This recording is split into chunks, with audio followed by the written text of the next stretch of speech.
I was at dinner last night, anecdotally, and I was talking about the market with a friend of mine, actually my cousin.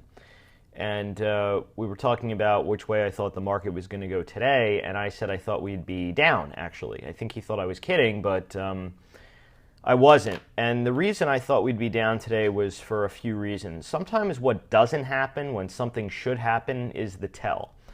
And yeah, Netflix was up big, and the NASDAQ futures were rallying a bit, but they weren't really rallying a lot, and the S&P, the ES, was not rallying at all. We actually opened up flat today.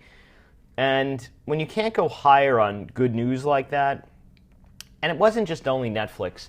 After hours yesterday, there was a CSX had just reported. I've been talking about that being a canary in the coal mine. I had actually bought that near the lows and wrote it up. Unfortunately, I didn't still have it today. That would have been something else. But I had been playing CSX long, and I was actually looking for a pullback to buy. And I was going to give it a couple of days, and holy cow, did that thing take off today. They have a bid from Canada Pacific. That guy, Hunter Harrison, who's their CEO, is looking to do a takeout, I think, on CSX. So I have to discount that a little bit as far as distorting the price action. But that took up all the rails today and the transports. And that should have been, the market should have been up big, and it wasn't, and that's why I think we sold off. A couple of things to note today that I've been noticing the last couple of sessions. I look at the market internals to I always do say price is truth, but not all price is equal, if that makes sense. If the market is going down on heavy volume and heavy internals, and I'm talking about 8-to-1 negative breadth, that's a different story than if you're 2-to-1 or 3-to-1 negative breadth. Like, for example, if I'm taking a setup, if I'm playing for, let's say, a horizontal breakdown, I'm using that as an example because we were down at one point pretty hard today.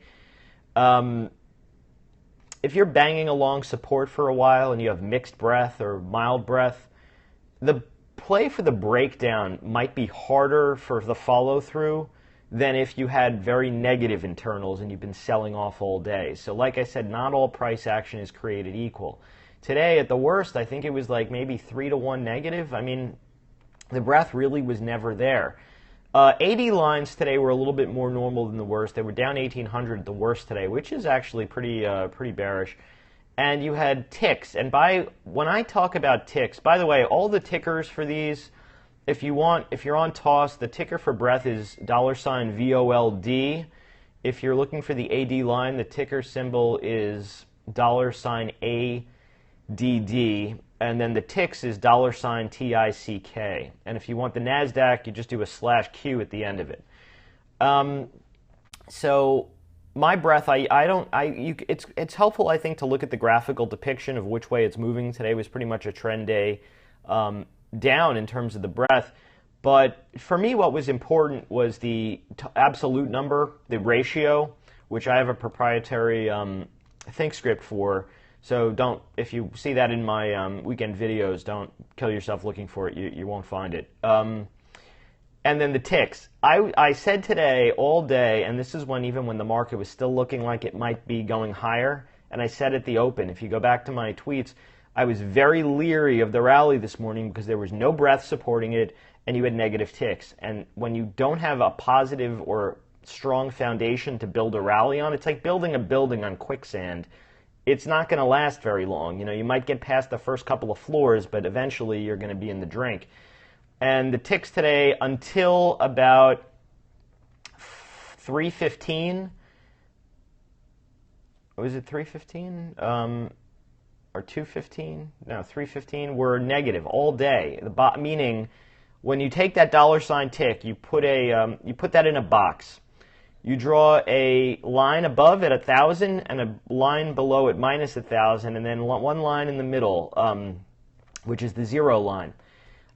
Usually ticks don't tend to get much above 1,000. You usually want to see how many, 215, there we go. You don't want to see too many, you want to see how many plus 1,000 or how many minus 1,000 ticks you have. That's usually confirmation of a move. And then I look at not so much where the ticks are, but I look where they close. And you had the whole morning with ticks closing below the zero line, which means a distribution day. It's been mild. All that to me means is it's some of the bigger money being clever about their profit taking. They're not looking to get caught in the big whoosh, but they're doing it sort of gently before, I guess, the bigger move comes, assuming there is a bigger move. You know, I hate to say, you know, it bothers me. People always want to label me, and I always feel like people try to back me into a corner and pigeonhole me to say I'm either bullish or bearish. I just tell them I'm neither. I'm handsome. That's it. Not bullish, not bearish, just handsome. But I can be bullish or bearish at a period of time. I tend to trade along the line of least resistance. And for me, I was real bullish right out of the gate with the beginning of what has been labeled the Trump rally. But we reached my price targets. We reached price targets nobody thought were possible when I was talking about them. I remember when I was talking about getting 138s on IWM, people told me that I was crazy until we got there, of course. Now that we've achieved my price point, I wouldn't say that I'm fully bearish, but I'm a little less bullish than I was then. I had said that I thought we'd be in pullback mode. I also said I didn't think it was a short because I thought it would be pulling teeth to get lower, and it sure has. It's been these move ups and move downs, right? It's been tough. Today, I'm just looking at IWM's chart. We actually are just consolidating sideways. We are below the 134.81, which of course has me cautious. Yesterday, believe it or not, I had been short some IWM puts, and I wound up just closing them because I felt like we were going to, I couldn't put my finger on it, but I felt we were going to get a bit of a drawdown today to get to the 50 MA, and we basically did. We tapped. So what does that mean? So for IWM, I'm going to keep it real pretty and simple for you guys. Long above the high a day, short below the low a day, right or right out trades. If we get below the 50, I think we'll get the gap fill to 130.90, and that will coincide closely with the true trend channel touch, and I'd probably be looking for a right or right out trade around that area. Above the high a day today, I would say that we would have now had a successful 50 MA test, and we need to now come back up and retest possibly the highs. So that's your IWM for yous. With regard to, I don't even talk about Dow. It's just like, who cares? You know, for everyone who's like going crazy about this Dow 20,000, DJX hit 200. We got it. We're there. I think the major index was like a couple of cents, 30 cents off the high. No one who's a real true professional trader talks about the Dow other than these yutzes on television. So SPY. Let me pull up SPY. So SPY has been relatively strong compared to, I guess, the other indices. You closed slightly below the 20 MA today in the SPY RTH, but if you take a look at the ES after hours, you know, ES trades for an extra 15 minutes. So do SPY options, actually. A lot of people don't know that, but they do. The IBM was good, and American Express was good, but their quarter wasn't good, but their guidance was good, and that's why the stock isn't getting absolutely nailed after hours, which is a shame because I actually wanted the pullback to buy American Express. I had done some polls. People were more bullish on American Express. For some reason, people were pretty bearish on IBM, which doesn't surprise me. Whenever people are bearish on IBM, for some reason, the stock tends to levitate higher. It seems to be coming back down to earth today, in after hours. I'm not on the conference call, so I don't know what was said, but it looks like it was a pop and flop, so we'll have to see how that plays. With regard to IBM, I've said that I think that, and it's going to be RTH tomorrow, not after hours. Someone was asking me today how to play IBM, and I said that there was a lateral range it's been consolidating in, 169.95 being the upper end of that, and the real true lower end of that is 164.22. If you want to be a little more, let me see, if you want to be a little bit more strict, you could use 165.34, but I actually prefer the 164.22 because the 50 MA is basically right there. So anything below there would be a breakout in terms of the range. People always think breakout means it's up. It could be down also. It would be a breakout, and that to me would be a go with for a right or right out short. So it's basically 50 MA. It's got to hold, or we're going to go lower. If you can get above that 169.95 tomorrow RTH, then I think it's going to be a breakout to the upside. So I want to play on either end of that spectrum. So that's my scoop with IBM. I really want to go with that range. So that's the story there. Let's go into Qs. All right. So with regard to the Q, you had a pretty interesting day today. We weren't outside, but we did have a bit of a look. I can't even really say a look above and fail. The 1.618 fib extension in the Qs is 124.51, which is what I've been looking for a little bit. I think you could probably play, given what's going on with IBM and how that will react with tech tomorrow. I also think that Apple might be pigeonholed at 120 for expiration. We'll have to see how that plays. I will tell you this, though. If Apple does get to blow through 120 tomorrow into a monthly expiration, there could be delta hedging that takes the stock like to the moon. But I'm not necessarily expecting that to happen. So I think you could probably stick with the Qs as long as they hold the 10-day.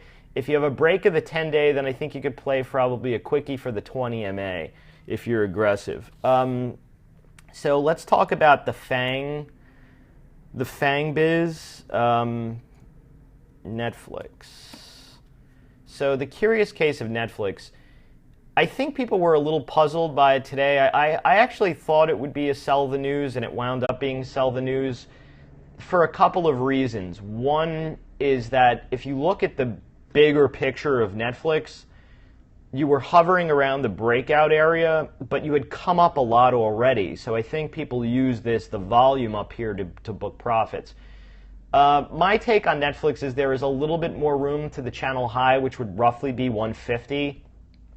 This could have a quick gap fill, and then we'll kind of play a little let's see. I'd be more interested in buying this on a pullback to the 50 MA, like if this thing just sold off, let's say from here in a straight line to the 50 MA. I think that would be interesting. But I think you could use today's range as the key. So above the high, you could play long. Above the low, you can play short. Inside it, there's really not that much to do. And we closed pretty much on the lows. So that's not exactly like the healthiest play with regard to Netflix. So I think that may pull back. Amazon was up early today on that news. It's just kind of consolidating. I had talked about being bullish this. I talked about a few different ways to play it. One, first of all, I said it was a right or right out long over the 50 MA, and that just completely took off. I did say also I thought we'd get to 800. I thought it would stall there for a little bit. That worked well for the prior expiration. And then I said I thought we'd get the gap fill, and then we'd see how it goes, but I would be taking profits. So far, so good. Let's talk about the what now. Someone's asking what is right or right out, meaning you get into a trade and you're either right or you get right out of the trade. And it's usually like at a trend line support, at a Fibonacci level. You usually want to give it a little bit of give, enough room to work. I always say give it enough room to work, but not enough rope to hang you. So that's the scoop with that. Back to Amazon. We got the gap fill. So what I was talking about was, and this worked out really, really well, was selling near dated 800 calls, which basically were set to expire that week, which they did, and using some of that money to buy the 820s to benefit from that. And I used that particular, it was basically used as a synthetic fly, meaning if you own the stock, you sold an upside call, so you were able to make the difference between the stock price and the upside call plus the premium, which was a lot at the time, and then use some of that premium and some of your gains to participate in the upside in that upside call. So I think you probably should have been out of the trade at the gap fill. If you happen to still be in it, and some people I know are, what I would do now is either set a stop loss below the last swing low, which was 803.44, or better still, sell an upside call so you make that what that fly was into a call spread. If you still have the shares, use a stop on the shares and just have the call spread. So that's my update for the synthetic fly. It should now be a call spread at the very least. How Amazon will react on earnings, it's hard to say. It's moved up a lot from the lows to the gap fill. What I'd like to see here, what I wouldn't like to see if I was still long, was the thing still keep trading up into earnings and get everyone long, get close to the double top, and then it's either a gap up that could be shorted because it's already moved, and it would be a gap and fail, or better still, it to go sideways or pull back a little bit, and then maybe set up again at like a moving average or trend. That to me would be the better setup in Amazon. So that's my big update on Amazon. With regard to Apple, there is a heck of a lot of OI at the 120s, and that was one of the reasons why I said it was probably time to maybe book some profits. If you remember my weekend review from like a couple of weeks ago, I said that I thought that the stock would probably go higher, but I said that it would be really hard because of all the reference levels coming up, like sort of the easier money had been made. My favorite setup, and if you've been watching me for a while, is what's known, and I've coined this phrase, the shake and bake. It originates from the movie Talladega Nights with Will Ferrell, which is an epic classic. Really a love story. I think it was so misunderstood as a comedy, but it was really a love story. Anyway, the shake and bake for me is basically it's a stock that's been going up that has a sharp pullback before earnings, and then you can buy it for the move back higher. Apple is famous for the shake and bake, but you've got to have the shake it before you bake it, right? So that would be my ideal setup. If Apple keeps running into earnings, it might be a right or it might be a short. We'll have to see. I'll revisit that when we get there because it's moved up a lot. It kind of broke out here. It is above the 118.69, so there's really nothing bearish until you come back below that area. I had first gotten back on the bandwagon with Apple at 112.39, that break above. I had talked about it at the time, and now into the reference high, I think it would, and gap fill was an idea to book some profits. So like I was talking about, like with the Amazon, if it keeps sailing up, I don't like it as much. I'll like it more if there is the shake and bake, which maybe we'll get. I mean, we've had the Nikkei guys tried to come out and take it down. I'm sure that guy who's that guy who's always on? I'm not a big fan of him. I always think he's self-dealing, but now that I said that, I probably shouldn't say his name. But damn, I can't think of his name. Anyway, he's got a I don't know. He's on a lot. I'm sure they'll do something to hatchet Apple when it can't defend themselves. So yeah, Apple. Like I said, I 20 MA. If you're long, use that as your stop. That's what held it the last time. If you lose the 20, then I think the 50 could be in play. 50 MA to me would be no. I'm not talking about Gene Munster. He's a little always too bullish. There's another guy. I can't think of his name. He's an analyst, and he's been really, really bearish and wrong on Apple for a long time. I remember he used to do all kinds of crazy stuff with BlackBerry and also with Apple. I don't know. I don't get that such a great feeling from him. I can't think of his name though. Anyway, it doesn't really matter. So that's with the Apple. Tesla, that was a interesting one today.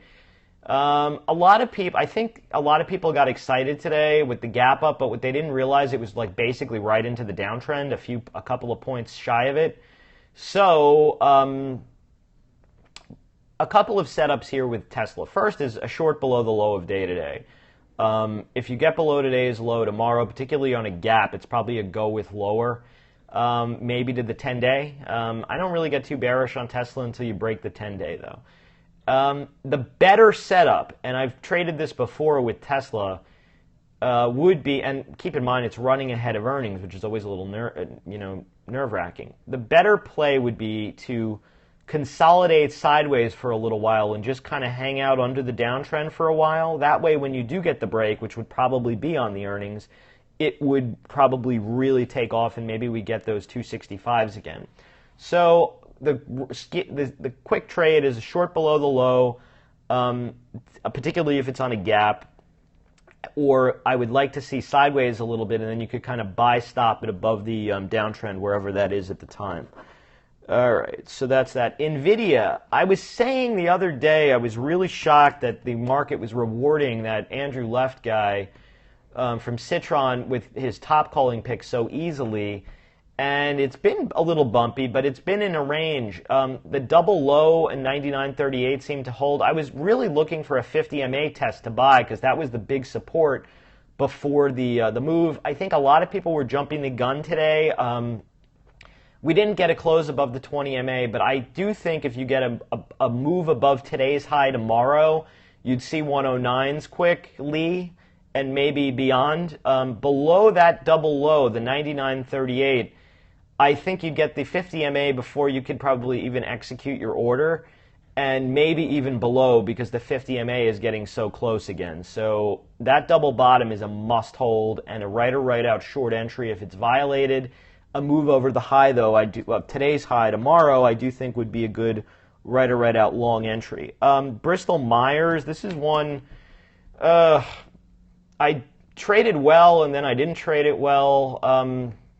I had a little bit of it on. I bought it roughly around here, and I was like an inch away from selling it at 60. But I for some reason, and that's really was the 38 too.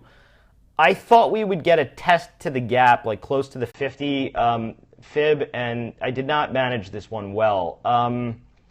We're roughly on the 100 MA here. This will probably, the last part of it here will wind up being a scratch if it breaks that low. So I'll keep it simple. I would add to the play over 56.58. Below 55.21, I'll probably just stop out of the balance of it. Again, that gap down day, it looked like it was rallying back, and then sort of the comments from Trump took it down. So what I hadn't noticed that day, and I'll go over this a little bit more, the anatomy of this trade, was the break below 58.85, which was a big hammer. And if you look at the bounce, basically it was like a 2 cents above there, was probably the place to bail after the gap down. And then when that failed, it should have been a stop. And then ample time with the 50. I've just been distracted. I did not manage this well. So to me, this is going to be the 100 MA is sort of the line in the sand here. Someone asked what caused the liquidation, bro. There was some news with Merck. This was old news again. They got approval on some lung cancer drug that's competitive with Bristol Myers. The break that day basically held the 50, and I think that's why I didn't pay as much attention to it as I should. And then it had like a series of hammers, but that low I'll be probably be out, because if you lose that low in the 100 MA, then you're probably looking at 53s there, and like why stomach another few points? It just makes no sense. So below the 50 MA to me is still vulnerable. If you could get back up above, I'd be a little bit more inclined, but to me that's not looking like the easy money. Again, a very poorly managed trade by myself. Great entry. Actually, I shouldn't even say it was great entry. I remember I took, I think, a little heat on it when I entered it, but it was still kind of not a big deal. Then it ran well, and then I just didn't manage that one well. So my bad on that one, but now I've given the prescription for success on that one, I think, now. I'm just going kind of in order, or a little out of order here. TLT. So this we traded really well, actually. We had been stopped at, I had tried the long a little early, stopped out, then got back in, and then talked about the ad over the Fed day high for the move to 123.15. I remember at the high at 123.14-ish, I had said, to raise the stop, and I think it was why you said 123. The thing collapsed like immediately after my post, so that was great. I mean, we got out of that like perfect, twinkle toes like. We're below the 50 MA today. I think if there was a move above today's high, because we do have a bottoming tail hammer, tomorrow there could be a move back higher. But below that low, you don't want to really see this thing get back below 119.21. That would be a move back into the Fed day range, and then it's sort of like all bets are off. So that's like the major line in the sand. What else here? I'm just looking at some more names. Regeneron, not one I talk about a lot. This is just a choppy, messy chart here. You had kind of like a double bottom and then a move up. This is just, there's no edge in this chart. This is just a messy chart. I would probably get interested if you could clear the major moving averages. Moves above the 200 have not been all that sustainable. You had that gap up day, a couple of follow through, and now it's back below. Got to get back above the 200, otherwise there's just nothing long there. I mean, I don't know that I'd be short, but you need to get back up above the 200-day for me to be interested in Regeneron. Target got nailed. This just seems to be the Amazon effect. Crazily bad performance in the retail names. I will say this, though. You've come down a lot, and their trend line is like a point lower at like 64 half-ish, I want to say. Let me just put this into a bigger... Yeah, there was a channel, although we've traded outside of the channel before. There's a couple of ways to draw it. Wait, where's my longer term? Sorry, just bear with me. This isn't one I talk about very often, and I want to look at this on a longer time frame. So there's two channels. One is right below here. I don't know if I'd feel so comfortable with that because it's below kind of the last swing lows, and you're only like on day 2. Like if this were day 5, well, actually that's not true. This was up a lot and was down even before the gap. So yeah, there could be some right or right out trade. I would try that. And there was a breakout at 64, 65. So this area could be a right or right out. If that fails, the problem is the next trend is really down closer to like a mini gap fill down in the 60s. So I'd be okay with a right or right out trade there if you want to try. But what I would feel more comfortable doing is not catching the knife. Look to see if there's maybe a bottoming tail, like a hammer to play off of, and then you could use that low as your stop out. If not, I'll see you in the 60s where I would probably be interested in a right or right out play. But yeah, these things have all been breaking. I mean, Kohl's kind of was a little fuggles the other day too. Yesterday was a look below and fail, and the pattern was actually reversing. But today, I think it just got taken down. So I think you could use Kohl's range. Above today's high would probably be a long, below the low. I mean, it's probably just a no touch or a wait. I don't know how much further this has to go, though. There's a gap fill at 38, and then a reference lows around 34. Maybe it gets down there, but yeah, I think yesterday's range and the 2-day range is the key for that one with Kohl's. What's this one? TWN, not one I follow. Taiwan Federal Inc. Your guess is as good as mine. This looks like a rising wedge. Oh, what happened here? The chart just like went out of blew out. Hold your horses. Not one I really follow that often. Ever, actually. I don't really follow this at all. I would just draw a trend line. This thing looks like it's not accepted price well below the 200 MA. So I would say that you could probably be long as that like 50 and 200 MA kind of area holds. Below there, I wouldn't, really wouldn't love it that much. But I don't really see much in terms of an edge in terms of that chart. We covered Target. Baidu, not one I cover a lot, but one I follow. Another really sloppy, messy chart. You're right on the 100 MA with the 200 below it. So here's a novel concept. I think you could kind of be long against the 3-day low, but I mean, this isn't really my favorite kind of play, and this chart to me looks really very iffy. I'd be a buyer on a dip down to the 50 MA, for a right or right out trade, because that was sort of where like the big confluence was for the breakout. But if you're long already existing, I mean, I think you could probably use the 100 here, or if you want to give it a little bit more room, the 200 MA. But anything below that, to me, is probably a right or right out short. If it holds, I think you could stay long. But I would probably be a more interested buyer down on the 50. Let me look over at Let me look at the other Chinese names. FXI is right on the 150 MA. So just watch those. You have 1, 2, 3, 4, 5, 6 days of consolidation here. I like being either, and we're close to the channel high, which was near the 100 MA. We couldn't even quite get there. So FXI, you have the 10 and the 50 right there. That needs to hold, or there's a move, probably be a quick flush down to the 200 MA. So if you're in that Baidu, keep an eye on that FXI. The BABA is, let's see, also narrow consolidation, same thing. I'd wait for the 100 MA to clear. You have multiple days of consolidation there. You could either long it up over 97.90 or be out at below 94.80 and even maybe a right or right out short at that point. Someone asked about MetLife, not one I liked, but wow, this thing is up so big lately. Not one I've been following lately. It's stalling on the backside of the 50 MA. The 100 MA to me and the 50 MA, I'm sorry, the 100 MA, really the 200 MA to me looks more interesting, but that's so much lower. These are all, of course, ones that are going to benefit ginormously from interest rate hikes.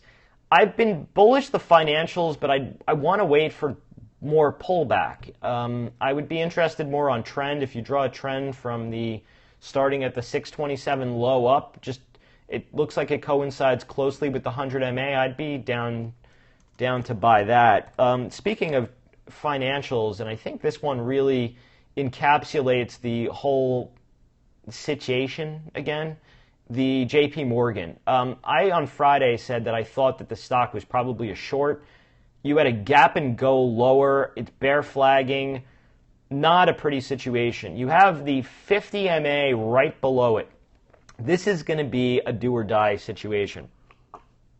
If the 50 MA holds, it'll probably be a move back up. My guess is to fill the gap and then to new all-time highs. More than likely, though, if that does fail, there's a gap fill at 78.92, and then maybe we could talk about like some fibs or trend. I would be down to buy this really on a trend touch. I don't know how long this is going to take to go, but I'll say this. You have a 3-day range and the 50 MA. So I don't know that I would, if you're already short, just stick with it. That's fine. That is the right play. But if you're looking to initiate, I would wait to see if the 50 MA holds. If you get any closes below the 50 MA, any bounces then are, in my view, shorts. And then I'd be playing for the gap fill or move to the backside of the old consolidation funnel and channel. I'll cover that a little bit. This is a little bit more visual. I'm going to cover that. Let me make some stars next to these, the ones I wanted to cover in the weekend video. JPM, that's not even on the list, but I'll circle that one. And then which was the other one I wanted to cover? I'll talk about Bristol Myers and then Tesla. I'll cover those in more detail. Yeah, Mobileye. I'll end on this Mobileye. This had been one that I liked. We'll end on Mobileye. This had been one that I liked, and today the gap got sold, which was a little bit telling. I had talked about this as a professional gap on the day that it busted out on 12/29, and that's what a professional gap looks like, a break over trend and one of those trend day hires. You had like a stutter step the next day, and then it's still been off to the races. I'm curious to see where this went in terms of the volume profile. Let's see. Maybe we'll go on a weekly chart. 3 year. I was on a daily. Let's do 5-year weekly. Yeah, right to the edge of sort of a volume distribution.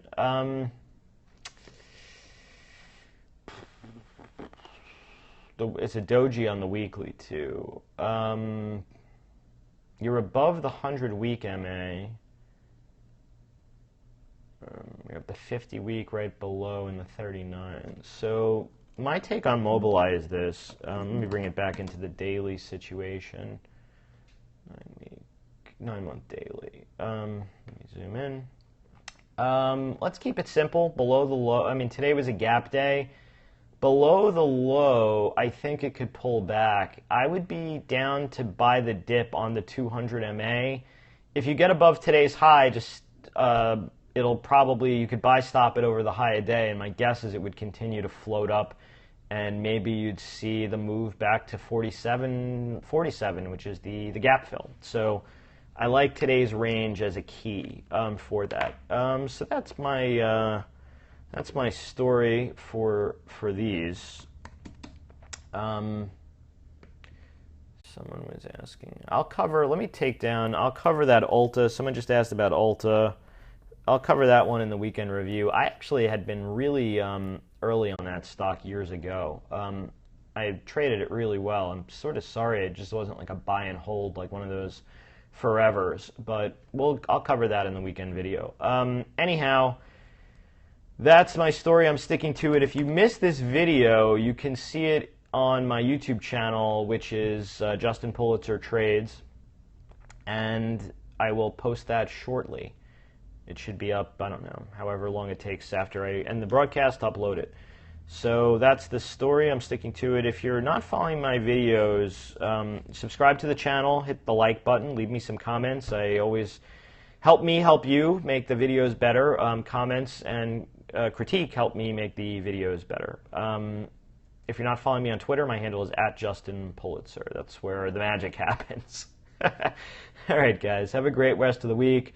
I'll see you for the Sunday video and, of course, on the stream throughout the rest of the week. Tomorrow we will have a new president. There's been a lot of fear that it's going to be a sell the news event. We'll see. Oh, this is important. I know a lot of people have kind of left the thing, but just stay for 1 minute. Stay. I have a very important options kung fu thing to discuss here. I actually probably should have led the broadcast with this. This is just something I've noticed over the years.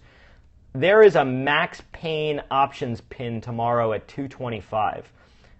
With American Express and IBM, if they're weak, it could be that we do pin that. The high OI, open interest, in terms of the puts, there's a lot there at 225 and also a lot at 224. So I think that could act as a floor, meaning I don't think that we'll necessarily, if there's weakness, that we might not go below it. There's also a lot of calls there. I will say this, and I've seen this before with pinning on monthlies.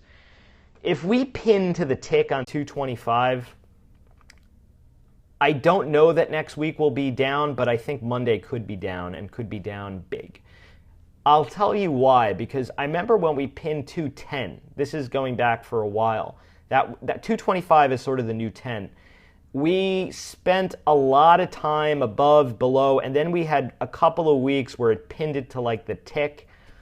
If they aren't able to really rally and we're kind of in that options orbit, I just have a weird feeling that next week would be down at least early on a 225 pin.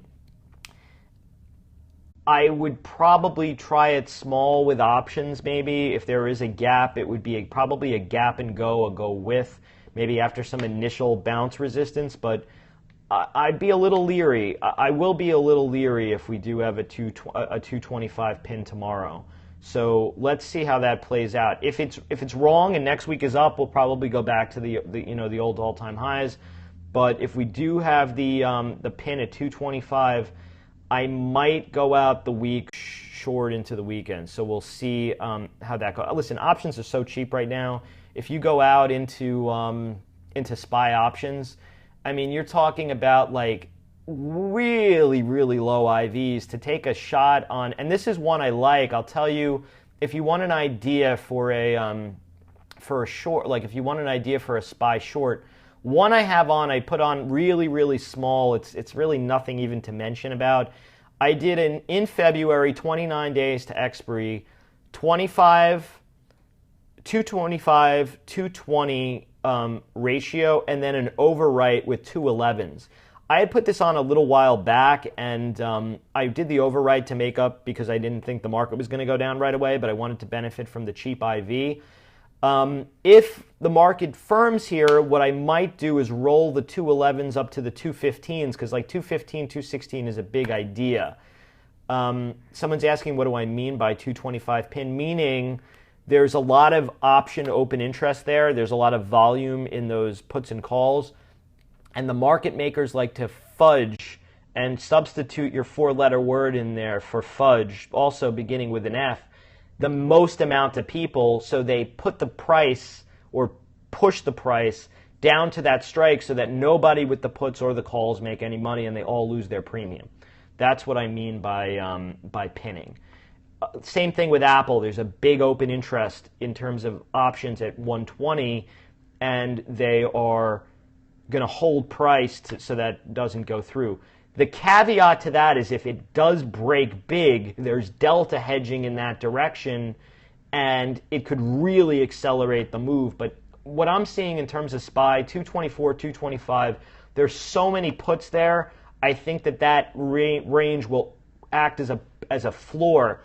So what I would do actually, if there's a lot of weakness early tomorrow, like down to like 224, 225, like early in the day, I would buy it and then just play for a bounce, because I think that it would be a floor to hold for a right or right out trade, of course. And then, if you do get too excited in the morning, you could wait for a reversal bar and then try for the short for the 225 pin.